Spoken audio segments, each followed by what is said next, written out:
नमस्कार दोस्तों, विद्यार्थी क्लासेस फॉर सिविल सर्विसेज में आपका बहुत बहुत स्वागत है। यदि आप हमारे चैनल पर नए हैं तो कृपया चैनल को सब्सक्राइब करें तथा बेल आइकन को जरूर दबाएं ताकि हमारी हर एक वीडियो सबसे पहले आप तक पहुंचे। चलते हैं 16 सितंबर 2020 के महत्वपूर्ण करंट अफेयर्स की ओर। कल वीडियो के अंत में हमने आपको एक प्रश्न दिया था। प्रश्न है, हाल ही में किस देश के बलात्कार अपराध को राष्ट्रीय आपातकाल घोषित किया गया है? तो इसका उत्तर हो जाएगा लाइबेरिया। लाइबेरियाई राष्ट्रपति जॉर्ज बिया ने बलात्कार को देश में राष्ट्रीय आपातकाल घोषित कर दिया है। बात की जाए लाइबेरिया की, तो लाइबेरिया आधिकारिक तौर पर एक गणराज्य है जो अफ्रीका के पश्चिमी तट पर स्थित एक देश है, जिसकी राजधानी मोनरोविया है। यहाँ के राष्ट्रपति जॉर्ज बिया, जो कि पूर्व में एक फुटबॉल खिलाड़ी हुआ करते थे। यहाँ की मुद्रा लाइबेरियाई डॉलर है। आज का पहला प्रश्न है, हाल ही में विश्व बैंक के कार्यकारी निदेशक नियुक्त किए गए हैं? तो उसका उत्तर हो जाएगा राजेश खुल्लर। चित्र में देख पा रहे हैं, ये हैं राजेश खुल्लर जी। हरियाणा सरकार में मुख्यमंत्री के प्रधान सचिव के तौर पर कार्यरत आईएएस अधिकारी राजेश खुल्लर अब वाशिंगटन डीसी में विश्व बैंक को अपनी सेवाएं देंगे। वे वहां कार्यकारी निदेशक के तौर पर कार्य करेंगे। उनकी यह नियुक्ति 3 साल के लिए की गई है। वे भारत, बांग्लादेश, श्रीलंका और भूटान से संबंधित मामलों का प्रतिनिधित्व करेंगे। श्री खुल्लर का रिटायरमेंट 31 अगस्त 2023 को निर्धारित है। बात की जाए विश्व बैंक की, तो विश्व बैंक की स्थापना जुलाई 1944 को की गई थी, जिसके वर्तमान अध्यक्ष डेविड मलपास हैं। इसका मुख्यालय संयुक्त राज्य अमेरिका के वाशिंगटन डीसी में है। विश्व बैंक में 25 कार्यकारी निदेशक होते हैं तथा इसमें वर्तमान में 189 देश इसके सदस्य हैं। बढ़ते हैं अगले प्रश्न की ओर। इंजीनियर दिवस मनाया गया है? तो इसका उत्तर हो जाएगा 15 सितंबर। 15 सितंबर को इंजीनियर दिवस मनाया जाता है। प्रतिवर्ष 15 सितंबर को भारत रत्न मोक्षगुंडम विश्वेश्वरैया के जन्म दिवस पर मनाया जाता है। प्रथम बार इंजीनियर दिवस वर्ष 2008 में मनाया गया था। हाल ही में मोक्षगुंडम जी का 159वां जन्म दिवस मनाया गया है। चित्र में देख पा रहे हैं, ये है मोक्षगुंडम विश्वेश्वरैया जी। गुलामी के दौर में अपनी प्रतिभा से भारत के विकास में योगदान देने वाले सर मोक्षगुंडम विश्वेश्वरैया एक युग दृष्टा इंजीनियर थे। 1955 में देश के सर्वोच्च सम्मान भारत रत्न से आपको सम्मानित किया गया था। जनता की सेवा के लिए ब्रिटिश सरकार ने इन्हें knight commander of the British Indian empire से सम्मानित किया था। बढ़ते हैं अगले प्रश्न की ओर। हाल ही में लाइफ टाइम अचीवमेंट पुरस्कार से किसे सम्मानित किया गया है? तो इसका उत्तर हो जाएगा आदित्य पुरी। चित्र में देख पा रहे हैं, ये हैं आदित्य पुरी जी। HDFC बैंक के प्रबंध निदेशक आदित्य पुरी को euro money award of excellence 2020 द्वारा लाइफ टाइम अचीवमेंट पुरस्कार दिया गया है। यह पुरस्कार पाने वाले पुरी पहले भारतीय कॉरपोरेट लीडर हैं। बैंकिंग के क्षेत्र में अपने उल्लेखनीय कैरियर के लिए ग्लोबल फाइनेंशियल मैगजीन द्वारा पुरी को यह सम्मान दिया गया है। बढ़ते हैं अगले प्रश्न की ओर। हाल ही में ADB के नए कार्यकारी निदेशक के रूप में किसे चुना गया है? तो इसका उत्तर हो जाएगा समीर कुमार खरे। चित्र में देख पा रहे हैं आप, ये हैं समीर कुमार खरे। समीर कुमार खरे को एशियाई विकास बैंक अर्थात ADB मनीला के नए कार्यकारी निदेशक के रूप में नियुक्त करने की मंजूरी दे दी गई है। ये 1989 बैच के भारतीय प्रशासनिक सेवा IAS असम कैडर के अधिकारी हैं। वह वर्तमान में वित्त मंत्रालय के तहत आर्थिक मामलों के विभाग में अतिरिक्त सचिव के रूप में कार्यरत हैं। उन्होंने 3 वर्ष के कार्यकाल के लिए पद के प्रभारी की नियुक्ति तारीख से या अगले आदेशों तक जो भी पहले हो के लिए नियुक्त किया गया है। बात की जाए ADB की, तो इसका फुल फॉर्म है एशियन डेवलपमेंट बैंक। इसकी स्थापना 19 दिसंबर 1966 को की गई थी, जिसके वर्तमान अध्यक्ष मात्सुगु असाकावा हैं। इसका मुख्यालय मांडलुंग फिलीपींस में है, जिसके वर्तमान सदस्य 68 देश हैं। बढ़ते हैं अगले प्रश्न की ओर।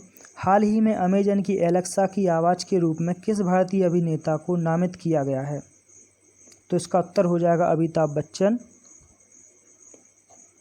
चित्र में देख पा रहे हैं ये हैं अमिताभ बच्चन। अमेजन इंडिया में ने अमिताभ बच्चन के नाम की घोषणा की है।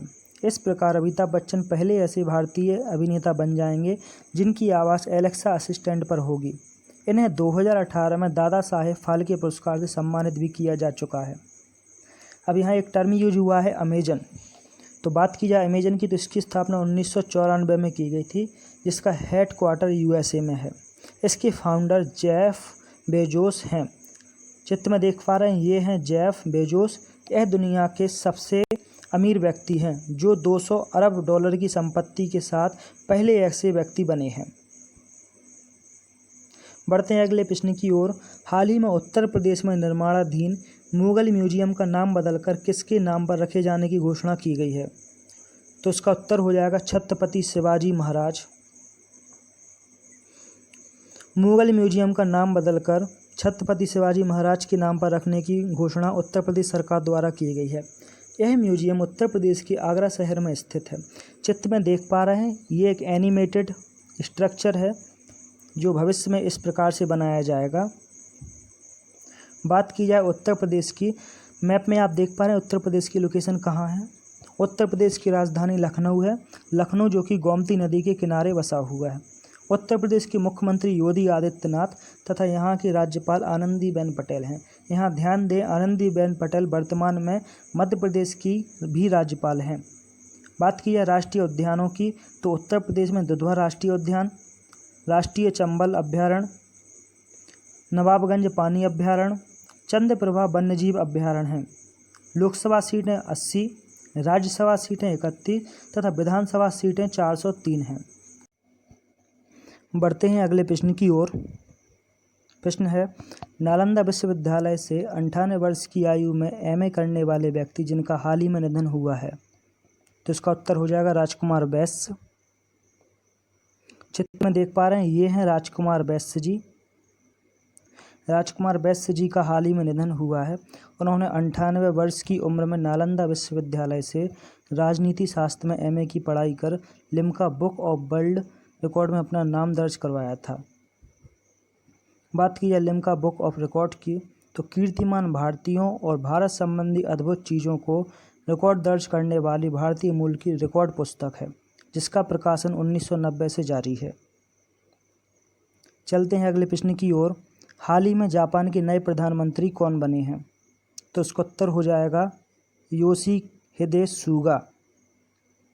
योशिहिदे सुगा हाल ही में जापान के नए प्रधानमंत्री बने हैं।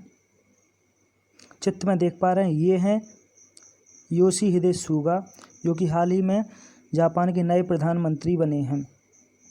अभी तक जापान के प्रधानमंत्री शिंजो आबे थे, किंतु स्वास्थ्य कारणों से इन्होंने इस पद से इस्तीफा दे दिया है। चित्र में देख पा रहे हैं आप ये हैं शिंजो आबे। चित्र में आप देख सकते हैं जापान की लोकेशन कहाँ पे है। जापान की राजधानी टोक्यो, यहाँ की मुद्रा येन। जापान व भारत के बीच 2 एक्सरसाइज होती हैं, पहली धर्म गार्डियन तथा दूसरी शिन्यू मैत्री। यहाँ ध्यान दिया जाए अगले वर्ष के टोक्यो ओलंपिक 2021 में टोक्यो में ही आयोजित किए जाएंगे। टोक्यो हाल ही में सेफ सिटी इंडेक्स में प्रथम स्थान पर आया था। चलते हैं अगले प्रश्न की ओर। अरुण जेटली के नाम पर एक बहुउद्देशीय स्पोर्ट्स कॉम्प्लेक्स किस राज्य या केंद्र शासित प्रदेश में बनाया जाएगा? तो इसका उत्तर हो जाएगा जम्मू कश्मीर। जम्मू और कश्मीर के उपराज्यपाल मनोज सिन्हा ने जम्मू और कश्मीर में कठुआ जिले के हीरानगर में Arun Jaitley memorial sports complex की ई आधारशिला रखी। केंद्रीय मंत्री जितेंद्र सिंह और केंद्रीय युवा व खेल मंत्री किरेन रिजिजू ने संयुक्त रूप से ई शिलान्यास किया है। 58.23 करोड़ रुपए के मेगा स्पोर्ट्स कॉम्प्लेक्स का निर्माण प्रधानमंत्री विकास पैकेज PMDP के तहत किया जा रहा है। बात की जाए अरुण जेटली जी की तो चित्र में देख पा रहे हैं ये हैं अरुण जेटली जी। यह भारत के प्रसिद्ध अधिवक्ता व बीजेपी पार्टी के राजनेता थे। वर्ष 2009 से 2014 तक इन्होंने राज्यसभा में विपक्ष के नेता के रूप में एवं वर्ष 2014 से 2019 तक भारत के वित्त मंत्री के रूप में कार्य किया। इनकी एक पुस्तक articles and speeches by Arun Jaitley a compilation है। इनका निधन 24 अगस्त 2019 को 66 वर्ष की उम्र में हुआ था। फिरोज शाह कोटला स्टेडियम, जो कि दिल्ली में है, का नाम बदलकर अरुण जेटली स्टेडियम रखा गया है। बात की है जम्मू कश्मीर की, तो जम्मू कश्मीर की लोकेशन आप देख पा रहे हैं। जम्मू और कश्मीर 5 अगस्त 2019 तक भारत का एक राज्य था, जिसे अगस्त 2019 में विभाजित कर जम्मू और कश्मीर एवं लद्दाख नामक 2 केंद्र शासित प्रदेश के रूप में स्थापित कर दिया गया। जम्मू कश्मीर की राजधानी, शीतकालीन राजधानी जम्मू तथा वही ग्रीष्मकालीन राजधानी श्रीनगर है। यहाँ के उपराज्यपाल मनोज सिन्हा तथा यहाँ का उच्च न्यायालय जम्मू कश्मीर का खुद का उच्च न्यायालय है, जहाँ की मुख्य न्यायाधीश सुखी श्री गीता मित्तल जी हैं। बढ़ते हैं अगले प्रश्न की ओर। अमेरिका ने किस देश के साथ हिंद प्रशांत क्षेत्र में शांति के लिए रक्षा सहयोग समझौते पर हस्ताक्षर किए हैं? तो इसका उत्तर हो जाएगा मालदीव। मालदीव और संयुक्त राज्य अमेरिका के बीच हाल ही में एक रणनीतिक रक्षा और सुरक्षा समझौते पर हस्ताक्षर किए गए हैं।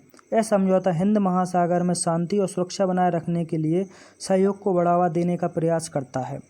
मालदीव समूह आधिकारिक तौर पर मालदीव गणराज्य है, जो हिंद महासागर पर स्थित एक द्वीप देश है, जो मिनिकॉय और चागोस के बीच प्रबल द्वीपों से बना है। इसका फैलाव भारत के लक्षद्वीप के टापू उत्तर दक्षिण दिशा की ओर तक है। इसकी राजधानी माले तथा यहाँ के राष्ट्रपति इब्राहिम मोहम्मद सोलिह हैं। यह एक इस्लामिक देश है। आज का प्रश्न है, हाल ही में यूएस ओपन टेनिस टूर्नामेंट 2020 महिला एकल का खिताब किसने जीता है? इसके ऑप्शन हैं Victoria Azarenka, Naomi Osaka, Sofia Kenin या इनमें से कोई नहीं। इसका उत्तर आपको कमेंट बॉक्स में देना है। तो ये था आज का करंट अफेयर का वीडियो। बने रहिए हमारे यूट्यूब चैनल के साथ तथा आपको ये वीडियो कैसा लगा कमेंट बॉक्स में ज़रूर बताएं तथा आपके पास जो भी स्टडी ग्रुप्स हैं उनमें इस वीडियो को ज़रूर शेयर करें। Thank you for watching.